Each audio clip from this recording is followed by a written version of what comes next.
Les amis, sujet super important. Est-ce que vous connaissez le principe qui s'appelle Azut Dikdusha? Être effronté, audacieux, malgré qu'on aurait dû aller se cacher. Je m'explique les amis. Quelqu'un qui a fauté quelque chose de très sale. Quelqu'un qui a fait honte à son prochain, il devrait aller se cacher. Quelqu'un qui a ce qu'on appelle abîmé son brite, quelqu'un qui a abîmé ses yeux, quelqu'un qui a transgressé la Torah. Tout de suite apprendre à ce qu'on appelle une petite pensée, un petit pincement au cœur. C'est pas le moment de parler à Dieu maintenant. C'est pas le moment d'aller étudier. C'est pas le moment de ce qu'on appelle me rapprocher de lui. Il n'a pas envie d'être avec moi. Nous dire Rabbi Nachman de Breslev, tu es en train de te tromper. Celui qui n'a pas la Zout Dikdusha, celui qui n'est pas audacieux, effronté, qui va revenir quoi qu'il arrive, ne pourra pas rester juif dans ce monde. Un jour, il va claquer, il va tout lâcher. Rappelez-vous les amis, il y a un effronté à l'intérieur de nous, mais cet effronté, il faut complètement l'effacer. On appelle ça Azpanim la Gehenom. Ceux qui sont effrontés dans les forces du mal, qui disent ce que Hachem a dit, j'en ai rien à secouer. Qui c'est qui dit ça les amis? C'est notre Yetzirah. Ils te disent ce qu'il y a marqué dans la Torah. Laisse-le de côté pour l'instant parce que là on doit se faire un kiff tous les deux. Là on doit se lâcher, on doit chirer ensemble. Alors n'écoute pas ce que Hachem dit. Celui-là c'est l'effronté des forces du mal. Celui-là il faut ce qu'on appelle l'effacer complètement de nous. Et il faut réveiller juste après, Chaz v'Shalom, son attribué, ce qu'on appelle l'effronté de sainteté, qui nous dit, quoi qu'il, tu fais tchouva. Quoi qu'il, juste après, tout de suite après, t'attends pas 2 jours pour revenir à la choule et commencer à prier avec tes amis, avec le Rav, avec la communauté. T'attends pas 2 jours pour commencer à étudier la Torah. Tu dis non, j'ai besoin de m'isoler, je dois rentrer en quarantaine par rapport à ce que j'ai fait, par rapport à ma tête de caractère. Je peux plus sortir dehors. Rav, j'ai honte de moi. Il faut être effronté. Tu fais tchouva et tout de suite après, tu commences à chanter. À Kadosh Baruch Hu, tu commences à faire des doutes. Tout de suite après, Tikkun Klali. Et le Yetzirah va te dire, t'as pas honte de tout oublier. Et là, qu'est-ce que tu dois lui dire? Toi, t'as pas honte de m'avoir séduit pour me faire tomber au plus bas. Moi, j'ai pas honte de revenir vite vers Kadosh Baruch Hu. Ça, c'est le principe que Rabbi Nachman nous enseigne, les amis. Avant tout, ce cours est dédié pour la Refoua Shelema de Eve Frida Bat Marlène. Les amis, c'est parti. Nous dit Rabbi Nachman de Breslev, sachez une chose. On ne peut croire que c'est un peu négatif dans ce qu'on appelle l'audace et de vite revenir vers Hachem. Après s'être beaucoup sali, chacun dans son domaine, les hommes, les femmes, chacun ses grosses épreuves, les amis.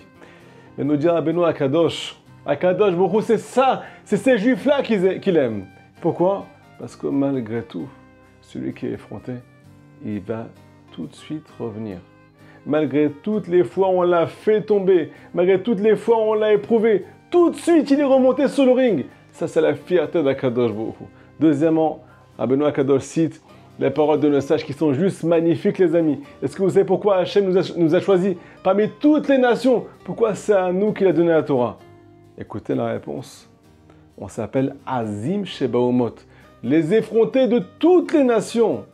Un goy, s'il tombe, il va dire, écoute, moi je suis poli, je vais mettre en quarantaine, je vais rester dans mon coin. Je ne pourrais pas être proche d'Akadosh Baruch Hu, donc je vais faire la banque toute ma vie.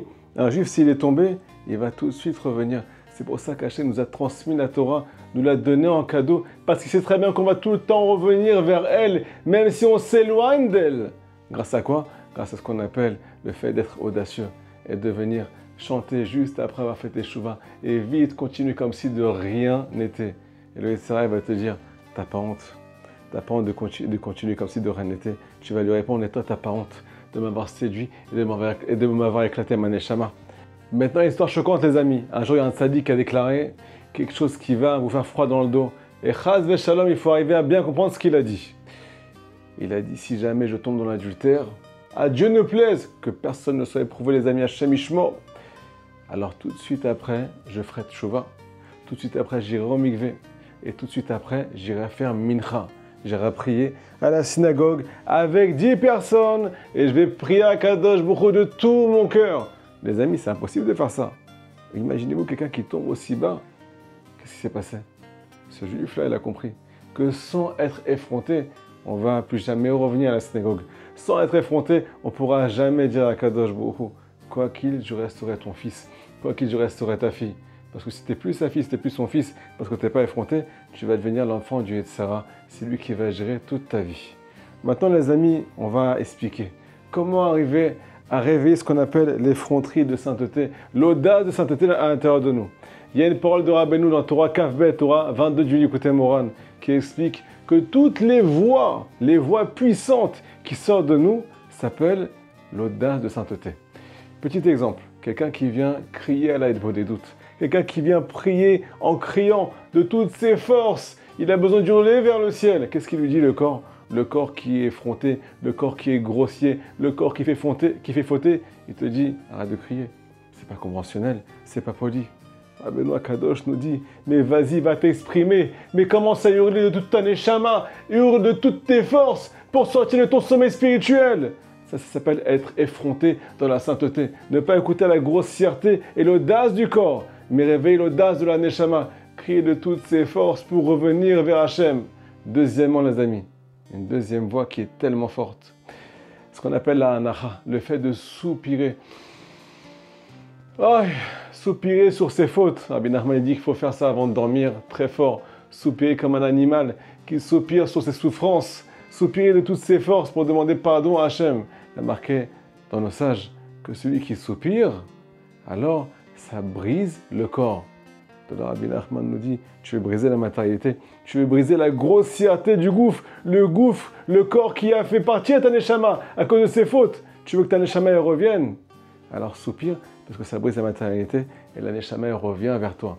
Troisièmement, les amis, encore une voix, cette fois-ci c'est la voix du tzaddik. Rabbi Nathan nous dit que celui qui écoute la voix du tzaddik et qui n'écoute pas la grossièreté du corps, parce que le corps il te dit, c'est quoi ce tzaddik là qui te dit la faire des doutes? C'est quoi ce tzaddik là qui te dit lève-toi au milieu de la nuit pour faire Hatzot?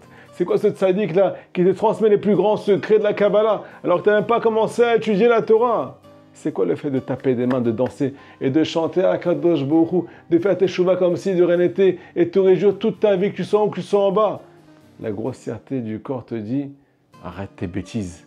Celui qui est audacieux, les amis, qui a l'audace de la Gdusha, l'audace de la sainteté, va dire au corps tu fermes ta bouche. Je n'ai qu'une seule voix à entendre, la voix du tzaddik qui est là pour me coller à Kadosh Baruch Hu. Rabotai, le tzaddik, il a pris sur lui d'amener toutes les âmes d'Israël à Hachem, mais que pour celui qui est audacieux, que pour celui qui n'écoute pas son corps et qui écoute la voix de la sainteté. Les amis, faites passer ce cours au maximum, s'il vous plaît. Il est ce qu'on appelle une clé pour tout l'âme Israël. On est tout le temps là pour toi, Hachem. Même si on n'est pas tout le temps là pour toi, Hachem, on sera pour l'éternité avec toi. On t'aime, papa.